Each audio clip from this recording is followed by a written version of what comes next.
I was born in Halifax, Nova Scotia, February 5th, 1933. So that makes me around about 81. At present, I am living outside of the shelter here on Mission, putting up with their bullshit. I can't even go in there and have a shower or use the washroom. I don't know what the hell they expect us people to do. The story they come up with is because I'm not a resident of there. I just and to have those, be able to use those facilities. Well, I'll tell you what, I'm still a goddamn citizen. I'm supposed to, at least I think I am. Where do I start? What else? What about your wife? I am married to a Filipina in the Philippines. Unable to get her here because of financial difficulties. They want $2,000 up front to do the paperwork.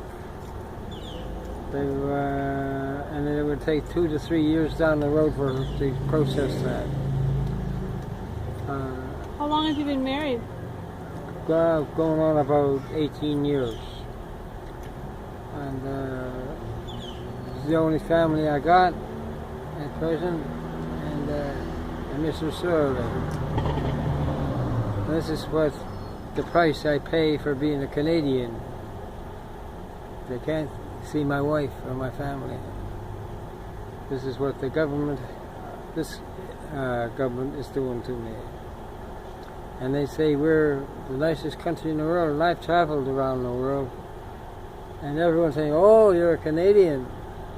Well, they don't know what the bullshit that the Canadian people, the seniors, have to go through to live in this country. They come up with a new tax. They say it's living out the country tax. Can you imagine that? So they take a certain amount of my pensions if I want to live out the country. I think it'll run, each month will run around about $300 to $400. Or an old age pensioner's check. Criminal, man. They put people in jail for that. How much do you owe them now? See, I didn't know this law existed. And I don't even think they did at the time, but when they found out that it did exist, they dinged me for the sum of $40,000. Unable, like my mom used to say to me, you can wish in one hand and shit in the other and see which one gets full the quickest, because that's about the situation where I'm at. Like how it's an impossibility to pay them that. So what they did last March, they took both checks. They left me destitute. They took my Canada pension and my old age security and left me destitute here at this hostel. I had no money to pay for my prescriptions, and that's another thing. I had to have this Primovoxil every month, and every day, you should say. And it costs around $105 to $110 every month that I have to pay because Primacare won't cover it. And I tried to get welfare to help me. They said I've never been on welfare, so I can't get welfare.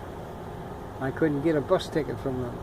I did out the shelter, but over there, I needed to get into Surrey to get a prescription from my family doctor in there.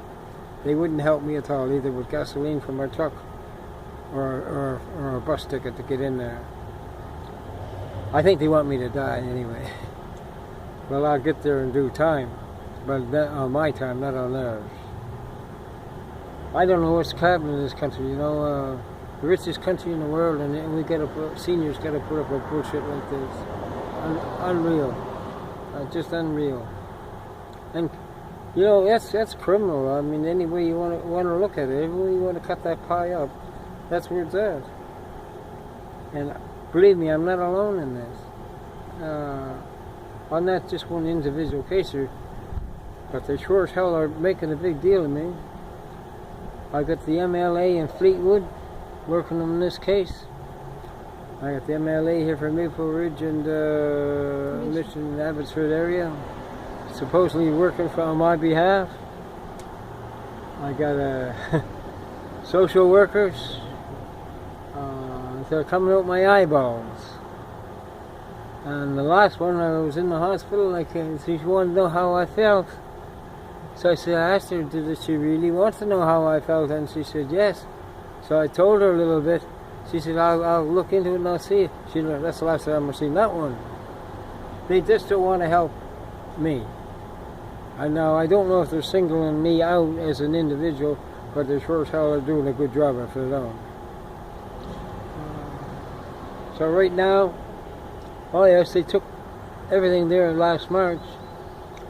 They finally said that they would reimburse me my Canada pension back that 1 month. And I'm still waiting for it.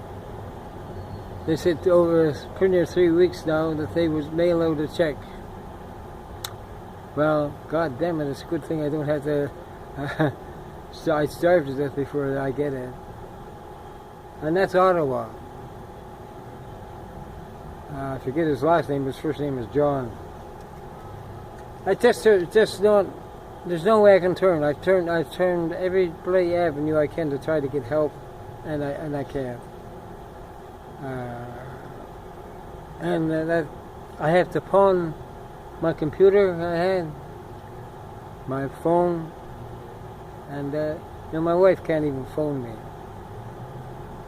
Because I had to have money to live here to get some prescriptions. I need prescriptions now and I got no money to get them. So where do I turn for help? Rob a bank? Well, maybe that's what I should do, I guess. At least I would get some attention. And you still would have to pay my situation. My Medicare, you would have to pay. Which you're not doing now.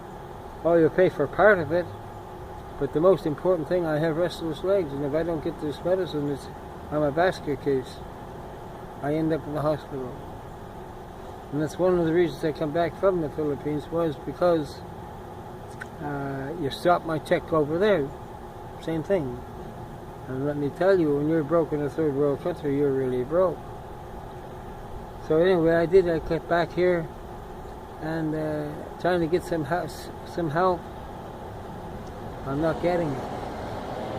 You realize I have to. They want me to prove that I am a Canadian citizen. I'm only born in the goddamn country, and then I got to prove I'm a Canadian citizen.